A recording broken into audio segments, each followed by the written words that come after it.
Praise the Lord. നല്ലൊരു പ്രഭാതം ദൈവം നൽകുന്നതിനായി നമുക്ക് സ്തോത്രം ചെയ്യാം.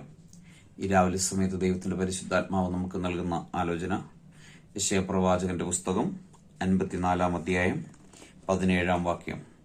ദ ബുക്ക് ഓഫ് യെശയ്യാ ചാപ്റ്റർ 54 വേർഡ്സ് 17.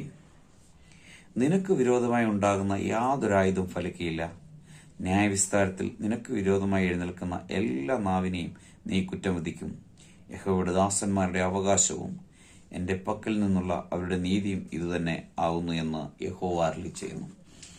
എന്നെ കേൾക്കുന്ന ദൈവത്തിന്റെ പൈതലേ, നിങ്ങൾക്ക് വിരോധമായി ഉണ്ടാകുന്ന യാതൊരു ആയുധവും ഫലിക്കുകയില്ലെന്ന് ഈ രാവിലെ സമയത്ത് ദൈവത്തിന്റെ പരിശുദ്ധാത്മാവ് നമ്മളോട് ഓർമ്മിപ്പിക്കുകയാണ്. രാവിലെ സമയത്ത് അസ്വസ്ഥതയോടെ അല്ലെങ്കിൽ നിരാശയോടെ ആയിരിക്കാം നാം എഴുന്നേറ്റിരിക്കുന്നത്. നമുക്ക് വിരോധമായി ഒത്തിരി പ്രശ്നങ്ങളുണ്ട്, ഒത്തിരി ആയുധങ്ങളുണ്ട്. അതിനെയൊക്കെ എങ്ങനെ അതിജീവിക്കണമെന്നറിയാതെ നമ്മൾ പലവിധ ഭാരത്തോടുകൂടെ ആയിരിക്കാം, ഒരു ഉത്സാഹമില്ലാത്ത അവസ്ഥയായിരിക്കാം. എന്നാൽ കർത്താവ് പറയുക, നിനക്ക് വിരോധമായി ഉണ്ടാകുന്ന യാതൊരു ആയുധവും ഫലിക്കുകയില്ല. അതങ്ങനെ സംഭവിക്കാൻ വേണ്ടി നമുക്ക് ഏൽപ്പിച്ചു കൊടുത്ത് പ്രാർത്ഥിക്കാം. നല്ല കർത്താവെ, നന്ദിയോടെ സ്തുതിക്കുന്നു, സ്തോത്രം ചെയ്യുന്നു.